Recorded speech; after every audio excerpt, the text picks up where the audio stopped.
Babwebanter, Babwebanter.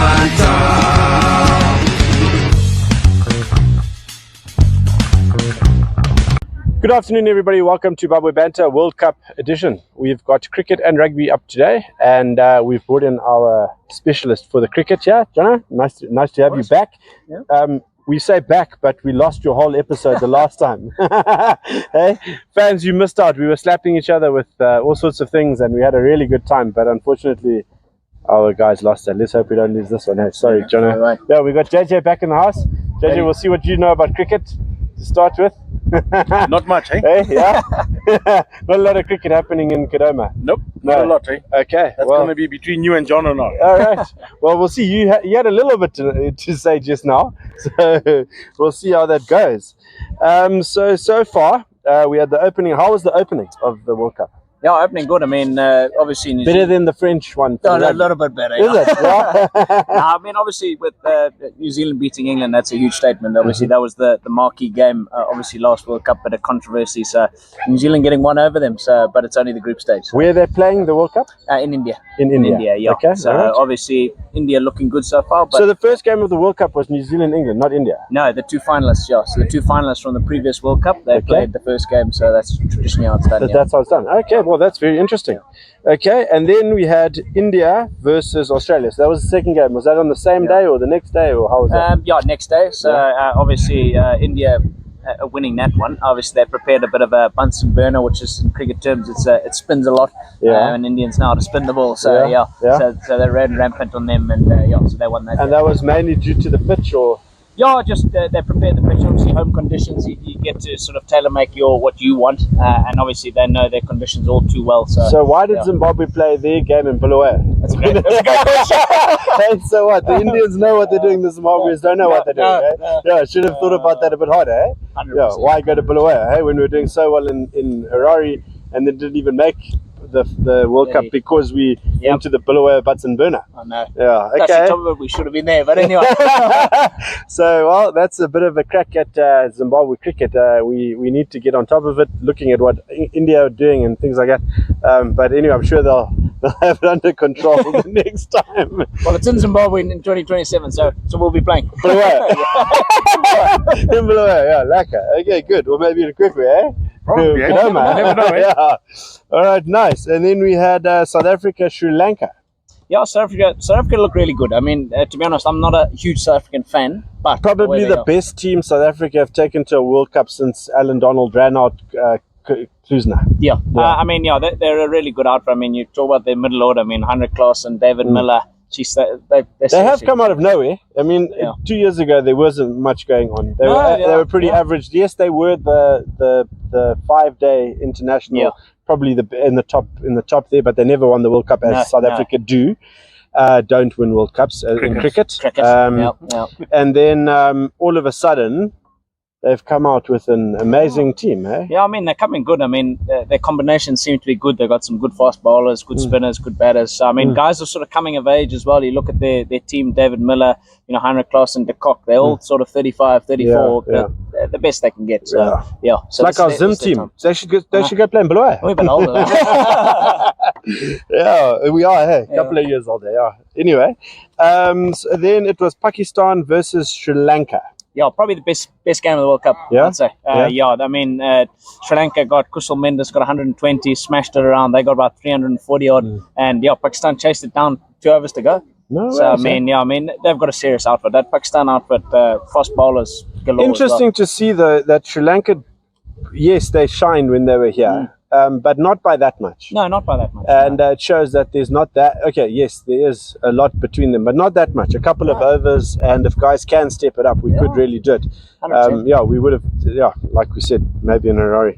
Anyway, so then Bangladesh versus Afghanistan. Yep, Bangladesh, Afghanistan. Afghanistan didn't have their best outing. It was their first game, and they got 140. Bangladesh showed their quality. Bowled spinners at them, bowled on for 140, and chased it down pretty easy. Yeah. Sure. So Bangladesh, and they automatically qualified this year, hey? They're a good up outfit. there, hey? Yeah. I mean, how it sort of went, a little background on that. Bangladesh played a lot of their games in Bangladesh, and they're pretty good in Bangladesh. I mean, well, they know how to set it up and probably played in the right time. Like we're going back to, exactly like that. And they're hard to beat there. Yeah. But they've got a big pick of players out there. I mean, that's a massive country. They've got a massive depth. And obviously they've stepped up to the thing, All right, and then England versus Bangladesh. Yeah, England came out and showed their dominance, really. They had a tough game against, obviously, New Zealand. Had a bit of a point to prove. Dawid Malan, quality player, got 140. Yeah, they were smashing it that game. They smashed it. I mean, they really showed their quality and dominated. So, so they came through. Okay, so it's quite an interesting thing here that guys that have played again. And now we've got India versus... Afghanistan, live now. I mean, Afghanistan batted well. They got about 270. I really rate Afghanistan. I think they're a proper country for the resources they've got. It's incredible, really. They're one to watch. They're going to upset someone at some stage, that's for sure. But I think India are probably going to win this game. They're looking really good, but you never know. Yeah, you do never know. Yeah. Well, that's pretty interesting. And then upcoming this week, what are your predictions and whatever with everything that's coming up and going on? I mean, it's hard to look past India in their next few games. Australia got a bit of a point to prove. They obviously went down to India and sort of convincingly, but they are a good outfit. There's some interesting fixtures to come. Obviously, being play all your games, so they've got to play 11 games. So it's a lot of cricket. There's a lot of cricket to come for all the teams. Now we're going to go to our Super Brew. And we're going to have a look at our picks for this up and coming week. And at the moment, we've got India versus Afghanistan. And what do you reckon is going to happen there? I haven't seen the scorecard, and it's only 80 for none. So I'm going to go India. India 80 for none? Yeah. Oh, wow. I think India. Okay. All right. That's a good call. What do you reckon? I'll go India as well. All right. Cool. I'm going to go India. All right. And then tomorrow... Is that right? No, man. Let's have a look here. No, Thursday, we've got Australia versus South Africa. That is going to be a tight match. I reckon South Africa are going to do it, eh? You reckon South Africa? I think so. But based on form, I'm going to go South Africa. It's hard to bet against them at the minute. If the captain doesn't fall asleep? If Eddie Jones has anything to do with Australia. So we're going South Africa there, and then New Zealand versus Bangladesh. That side of the world, though, don't think New Zealand are going to have it easy, but I think they've got the depth, they've got the class. The way they're playing at the minute, like I said, based on form. But Bangladesh again as well, playing well. So, but New Zealand, good game though. Good game. Good game. Yeah. And then the big one, India versus Pakistan, World War III. We know what's going to happen there. It's all going to go off. I've got India. I predicted draw. I think they're going to walk off. That's a hell of a prediction, eh? That's great. Okay, cool. We got a draw. And JJ? India. I've picked India. Okay, cool. Then we've got England, Afghanistan. I think England will take that. I think they've got, again, they're strong enough, but Afghanistan are, like you said, the dark horse. I think dark horse. I think they're due an upset, and I think that could be it. I'm gonna go Afghanistan. Nice. When you're talking to us, but not on your Super Brew. JJ, what do you reckon? You hate England. Come on, pick up Afghanistan. No. I've picked England. You've picked England. Okay. All right, fair one. And then Australia versus Sri Lanka. The big guns, I think Australia have it. But Sri Lanka can do things. They can upset anyone. And if it's a pitch that's turning a lot, they can really. Yeah, they've got the capabilities, I think. But Australia do have class, I think, And then before our next show, next week, we'll have South Africa versus Netherlands. I think South Africa should do it easily. Although Netherlands have proved that they can do things like you said, it depends which South Africans pitch up on the day. The Netherlands ones or the South African ones. Yeah, absolutely. So we'll see after that. Yeah. And then when we're together next week, we'll have New Zealand, Afghanistan in the background, and I suppose the same will be said. Big guns, New Zealand should bring it through. Maybe that'll be the one that Afghanistan maybe. I do think we're expecting one. So maybe that'll be the one. So we'll see next Wednesday. Thank you to Jono for coming out. We do appreciate your Thanks for time. having me, guys. Appreciate it. And go to the High Performance Centre, go and enjoy yourselves, go to get some cricket in and give them a shot if you need some coaching. And thank you very much for your time. Thanks, guys. And we'll see you guys. We'll see you next time.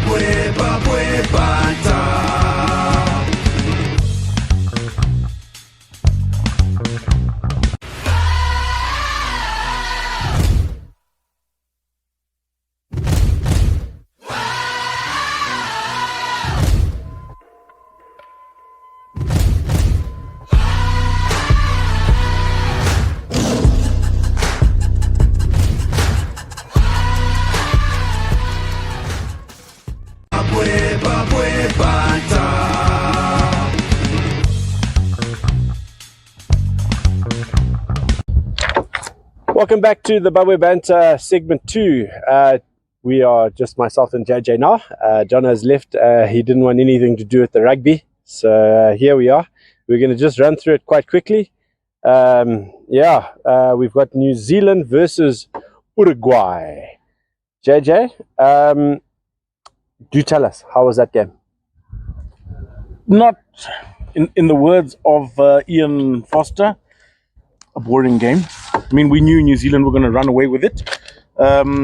Ian Foster put in a whole lot of not new faces, but gave other guys a chance, gave them a run. We had Adi Xavier out in the stands watching the game. Sam Cane got a good 80 minutes in there. But yeah, to be expected, New Zealand ran away with that one. And Sam Cane managed to put in the 80 minutes, no problem. He did. Do you think he'll start this weekend? It's a bit of a tricky one, Matt, because he hasn't started. I think. Should he? No. He shouldn't. Dalton Papali'i should be starting before Sam Cane, but if you're going to make him the captain, obviously he's going to start. The only issue I have with Sam Cane is he gives away a lot of penalties, and that's the last thing you want going into playoffs, is giving away penalties where you could lose or give the opponent. And Blackadder is the strongest man in the world, and he's there. And he's a Blackadder. He's a machine. I don't know why he's so underrated in the New Zealand side. The New Zealand rate him. From schoolboy rugby all the way through to where he is. Yeah. He's rated probably the best ever. And then come to New Zealand, he's just, in the men's team, he's just not seen what he is. I think the issue with the All Blacks selection there is he's very injury prone. I mean, he leaves it all out on the park when he's playing for the Crusaders. More often than not, he's always got an injury, whether it's a knee or a shoulder or whatever. So his time out on the park isn't as much as Papali'i's time out. Papali'i is solid. He's one of those old dogs. Again, he's not an Adi Xavier. He doesn't do the breakthroughs. He's not he's just not quite, and neither is Sam Cane. I don't know. Anyway, New Zealand have an interesting thing going on there. They've got a lot to think about. Oh, they do. And whether their coach thinks it's boring or not, that's their problem at the moment. They don't have enough scrum halves, obviously. They should take a page out of Rusty's book, eh? I think they've only got 3, and one of them is actually a fullback. Anyway, so they are through to the quarterfinals, and they're going to play against Ireland this coming week. We'll talk about that just now. Then we had France versus Italy. Again, Roger Woodward. We're calling you out here, my boy. You keep on saying that your boys could do it. No, they can't. They failed dismally. Yeah. They did try for like 10 seconds, and that was the end of that. I mean, I don't know what's going on with Italy. They have very good games, even in the Six Nations, and then come the World Cup, they have just been absolutely destroyed. Yeah, they've been very dismal. Do you think it's people see them coming and think, well, we're going to step up this game and we're really going to use this to like show our running class, or what do they get? Where are they getting hammered? Because normally they have pretty good forwards. I don't know. It's just all over the park. They've got good forwards. They've got a couple of good backs. It's how they play together. I don't know if Italy play other games other than the URC, where they're in obviously the club teams, but Six Nations. Do they play anything outside of the Six Nations? The November outgoing tours. And that being said, in most of the Six Nations, they get weaved. Yeah. But look, again, they've had a hard draw. Anyone playing against France, I mean, even New Zealand got whacked like 45-0 not so long ago. Yeah. So we do know what they can do. Let's not be too hard on them, I suppose. You know, it is... On Italy, eh? Yeah, you are playing against the top draws, and are saying you're not that good. I mean, sheesh. It is a tough call. I don't know. Should Italy stay in a tier 1? Well, the thing is, Italy against anyone else, Georgia, Namibia, any of those others, they're probably going to win. Against tier 2 nations, yeah. So it is what it is. I mean, let's give them the benefit of the doubt. They have won some of them, and you can't judge them on a 67 against France, because let's be honest, France are that good. Yeah. And I think anyone would struggle on their day against a running back line like that. Yeah. And France have been building to this over the last 4 years. It's not something that's happened. I remember the last World Cup, France had like 7 coaches on the bench, all different. Each player had a different coach. Yeah. So they've really thought about this. Whether they've overthought it, we'll see this coming weekend against South Africa, but that's another story to talk about after this. Wales versus Georgia. Wales, too good for Georgia. Wales are through the quarterfinals. Gareth Anscombe, injury update. What's the story? Gareth Anscombe got an injury as they were warming up. Well, as Gareth does. Yeah, he's also quite injury. Quite. I rate him. I'm telling you, JJ. I rate that guy as one, probably, if not the best fly half I've ever seen on his day. Yeah. Well, look at the difference between his game and the game the week before that with Dan Biggar. Dan Biggar seemed to get quite irritated with his own team and started mouthing off at them. You could see a bit of... I like the way he plays. I mean, and the last World Cup, he was injured again, and then Biggar had to take over for the whole World Cup. So, I mean, one of those players, like you said, it's just hard to pick a guy that's always going to get injured. It's really hard. Leading up to the playoffs this weekend, both Biggar and Anscombe are available for selection. So, who do you think they're going to go with? I think they'll most probably start with Dan Biggar, obviously because he's been there. Not going to get injured. More experience. He's also quite injury prone, but I think experience-wise, they'll go with Biggar, and then maybe 50th, 60th minute they'll put Anscombe on. Unless he's a hell of a guy to come off the bench, you know. Yeah. So that will be very interesting. Anyway, so Wales beat Georgia convincingly, and Georgia are out of the World Cup. Wales are through but Georgia have nothing to be sad about. I mean, they really showed this World Cup that they are a force to reckon with. Well, they're up and coming. To be playing at the same level of the Sables in 1991 to now being, I mean, that's not far off. 1943. I mean, I would be very happy with myself. Yeah. Those guys play very hard, and they have nothing to be sad about. And for Georgia to get in 2 tries against Wales, just shows how good they are. Yeah. Sorry, we're going to the Kadoma Music Evening, 11 November, JJ. I'm going the wrong way here. Wrong page, Maddie. Sorry. Right, then England versus Samoa. That was a cracker of a game. I've never been so excited. I was screaming for Samoa. Hey, you know what I mean? Hey, they played well. Huge changes. They started with Sapawanga at fly half. They didn't have Ben Lam on, and the guy stepped up and really showed what they've got. Sapawanga had a solid game. I mean, he really did. He did, yeah. Yeah. A couple of disallowed tries in that game. I think for both sides. Yeah. And then, the runaways from the little scrum off at the end there, he scored a cracking try. I mean, fair one to him. The pressure was too much, but it was touch and go. Let's be honest. It was for the whole duration of the game. You just saw Sapawanga's words. I don't know if you know how to read. Yes. But it was pretty simple what he said. He wasn't happy. But I think we all felt the same way. You had it, guys. And they had a chance to leave the World Cup with a win against England, and it wouldn't have changed anything. Whether England won or not, would have changed the hearts, and it did. I mean, even though they lost by 1 point, I mean, they really showed that from the first game where they really disappointed to where they ended. Where They can't be. Yeah. They cannot be sad with how they grew, and that's what happens. I think with these teams that come together from all over the world, and you play the first game and you don't really know each other. Then you play the second one, you start getting to know each other, and that's why we had said, the idea of having a B team Rugby World Cup before the World Cup, like what the cricketers do, where everyone comes together and they play the qualifications for the main World Cup. So it gives them time to gel and play against teams like Georgia and all of those guys get to have a few runs against each other before they go into the actual competition. Would make it so much better for all of those guys. So they've got to spend like maybe 4 months together and played like 8 games all together, learning from each other before they come in against the big guns who have been playing and play all of these other things. Exactly. Man. So I think that's one of the things that hopefully, I think they're looking at it. I think that maybe they're going to. I think 2024 they're going to bring in a couple of changes. World Rugby. Yeah. Apparently there's supposed to be some big announcement in terms of, I think, the next World Cup. Which is they're supposed to announce that at some point during this World Cup. I know it costs $100,000 to have a match, but these matches are watched and people love those games. I think they're getting as much viewership from those small games as they are from the big ones. So I think they're going to relook at it and really think about it. It would be great if they can do that. Eh? Yeah.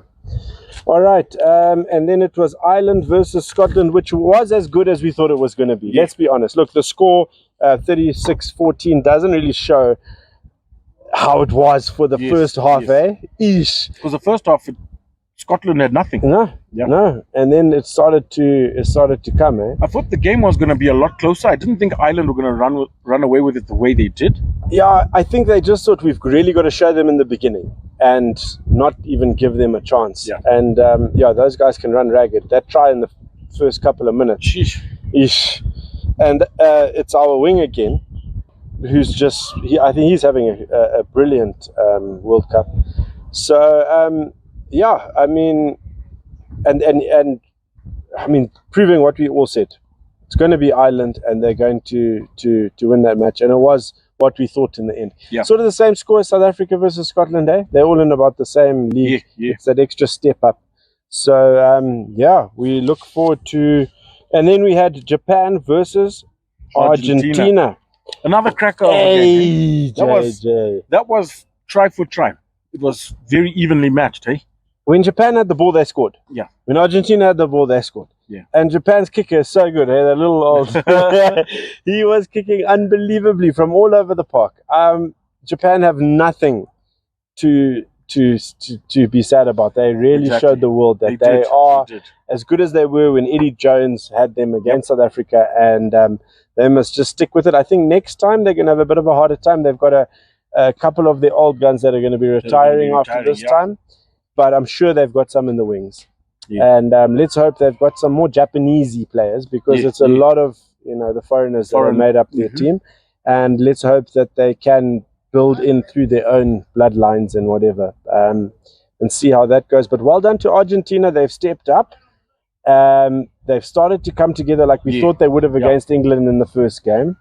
I still worry about putting my name on them for Super Brew after what they did to me in the first game. But they are looking a lot better. But their defense, I mean, normally their defense is really good. But I suppose it was just one of those games. It was really fast. It was really good. It was well reffed. So, that was a great scoreline and nothing to be too sad about there. And then we had Tonga versus Romania. Tonga stepping up, starting to gel. Obviously, Romania still scoring some good tries. And nothing to be sad about at all. Great rugby, good running rugby. That's what these are the games that, like we're saying, these are the games that everybody's starting to enjoy. They're not that interested. Well, not that they're not that interested. They just really enjoy watching these type of games where the underdog sort of teams are coming together to see what they do, because you never know. Runaway games. You never know. We're talking about never know. Fiji versus Portugal. Hey? And I put Fiji down on my Super Brew to win. Yeah. But comfortably. I thought they were going to win by at least 15-20. Yeah. But for them to go down to Portugal lost, but still, it's their first win in a World Cup. In the World Cup, And the way they were that team was just so ecstatic. Wow, can you blame them? Fiji nearly beat Wales, and now they're losing to Portugal. And you know what? I don't understand Fiji. I don't know how they do this every World Cup, but they're like so all over the show. They're so hard. We love to love them, but we also like, come on, guys. Yeah. You want us to love you, but come on. You guys really need to step up, and you can't be losing games like that. It's ridiculous. Yeah. Do you think it's injury? How many injuries have they had? I don't know. I don't really understand. I don't think it's injury. I just think Fiji underestimated Portugal. They just assumed it's Portugal. We'll get the win. But after nearly losing the last game, you would have thought, hey guys, let's pull it together and let's really show everyone what we can do. And how good was that head coach, Fijian head coach? Yeah. Went into the Portugal locker room. Yeah. To congratulate the guys on their win. Hey? Really, eh? Yeah. That is brilliant. Well, what a lovely game we've got in rugby, and we're going to have a look at the games we've got coming up this weekend after this segment. And flip Fiji losing to Portugal is something to think about. So we'll catch you guys after this break.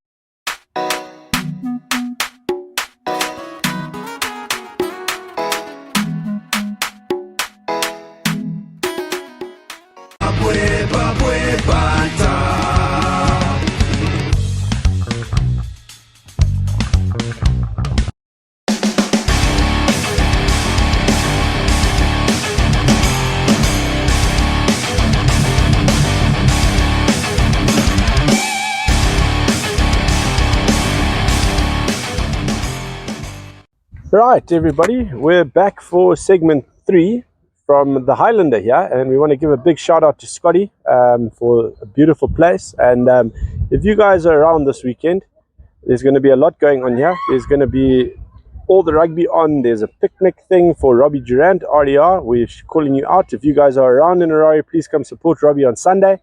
There's a picnic day, and it's going to be great out here at the Highlander. Saturday. Is that on Saturday? Fun day on Saturday? On Saturday. Okay, on Saturday.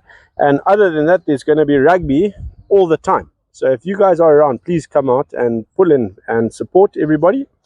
And the first of the quarterfinals, we've got Wales versus Argentina. Is that on Friday? On Saturday at 5 p.m. Eh? So the ref is Jacko Paper of South Africa, and that is going to be close. It's going to be close. Eh? That is actually a brilliant draw. Let's not even lie. It will. Of the two teams that could have been quite evenly matched. Yeah. So that's going to be nice for a quarterfinal. The fact that, well, we hope it's not going to be one of those runaway games. Eh? How? They're too tight. Those two. Yeah. It's going to be very, very good. I mean, that is a brilliant pairing, and I'm really looking forward to that. So tell us, JJ, of the Wales and Argentina, who the winner plays from that? Who does the winner play?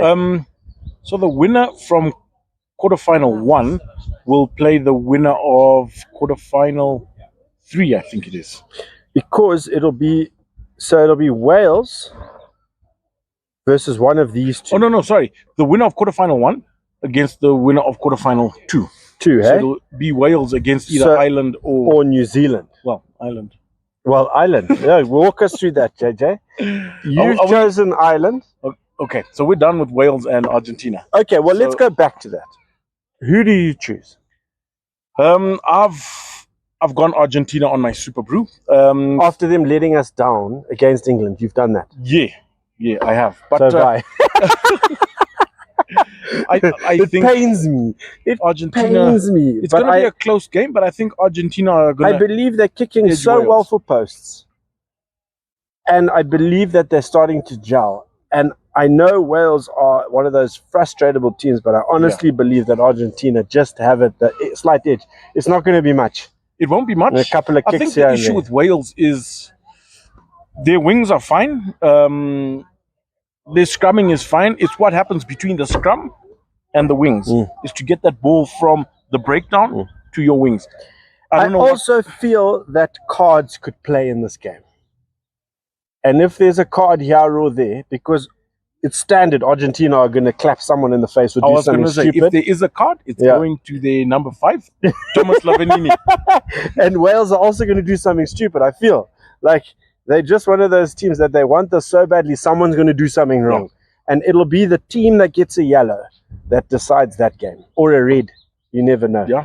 So that'll be an interesting call, and I hope, well, for my Super Blues sake, that Argentina pull through.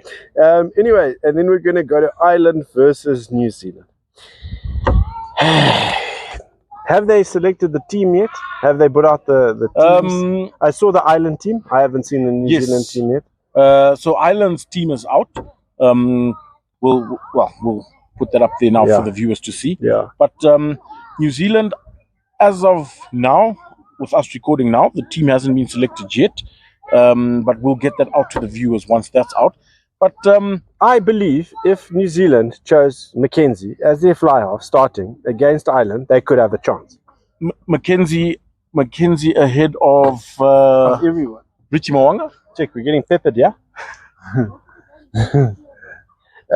Yeah, again, I'm telling you, I like Damian Mackenzie, and I think he's got a little thing that brings something different. Yeah, he does. And they haven't done it with any of the other players. And I know everyone says Richie Mo'unga, this, that, and whatever.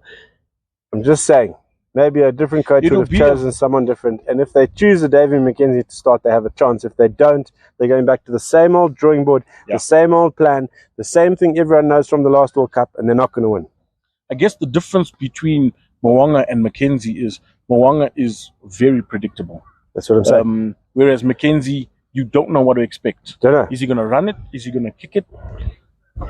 I mean, look at the game he had last week. So that's what I'm saying. You've got a defense that knows how to play against Lebox. You've got a defense that knows how to read fly halves. They know what they're doing. Put someone in that he doesn't even know what he's doing, and maybe, just maybe, he'll pull off a win. You know what I'm saying? Yeah. And that's the thing that New Zealand haven't had for a while. That era of, wow, what the heck is going on? And when Damian Mackenzie comes on, he really does do that. So that's just my saying. I'm just saying, I really believe he brings a wow factor, and maybe they need that. Maybe not the whole game, but just to put them into that once, and then once it starts to settle down, you can always throw Ireland off a bit. And then so let's see who they choose. But we know Foster, he's not going to choose Mackenzie, and he's going to go with. And so sorry, Mike. You're going to lose, my boy. And I put my backing behind Ireland, and you've gone. I've backed Ireland as well. But I put Ireland by 3. Yeah, it's gonna be close, between 3 and 5, somewhere there. New Zealand, I think they've got all the star players and all, but they just haven't been tested this World Cup. They've played one game against a strong team, a strong French team. Other than that, they haven't been tested, and they've literally played warm-up games against. Look, we know Lowe's going to be floating around the back and making problems for everyone, and we know that other wing, the British, or what is he? He's got all the tattoos, Australian, or what is he? He's the other wing for Ireland. I mean, they're very good. They sweep really well. It makes it hard for a fly half. He puts pressure on them, and that's why I'm saying you need a Damian Mackenzie, or you need a real playmaker and someone who's going to take it away. So it is what it is. Let Mo'unga try and do his little chips over and whatever he does. I don't believe that's what's going to win them the World Cup, so that's where I am. I know he's brilliant against lesser opposition. I'm not putting anything against him. I'm just saying it is what it is. Well, not if, but when Ireland win this game on Saturday night, they will equal both England and New Zealand's record of 18 That's consecutive. Perfect. And then they're going to go and beat it when they beat the next people, and then they're going to lose to South Africa in the final, which will be great, because then we've beaten it's going to be just another tick on Give this man a belt. Right, so England versus Fiji, and Fiji, who've already lost last weekend to Georgia, are not going to have anything that England are going to worry about, which just might be what they needed to pull their socks up and go back to what they were doing before.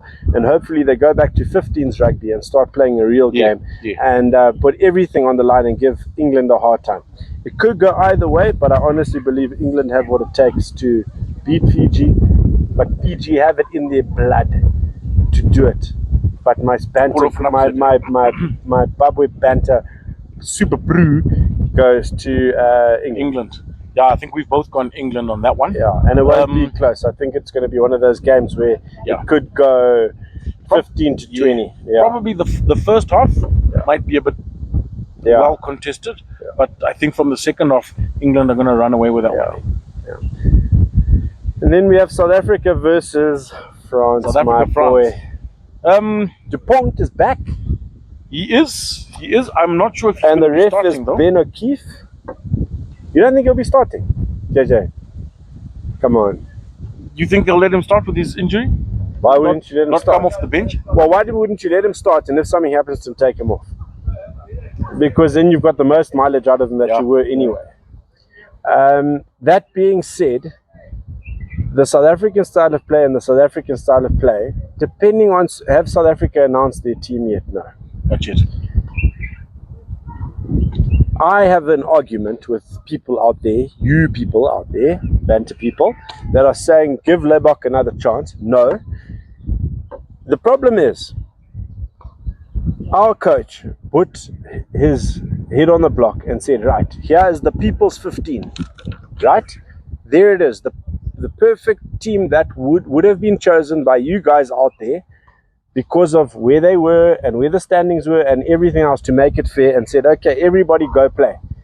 They went and they lost to Ireland. Yes, it was close, and yes, it was nearly. But he's now going to say, right, I'm making my team this time because I gave you people the chance, the ones who say put Lebok back. No, you're not getting that chance because we gave you your chance. You had your final and you bogged it.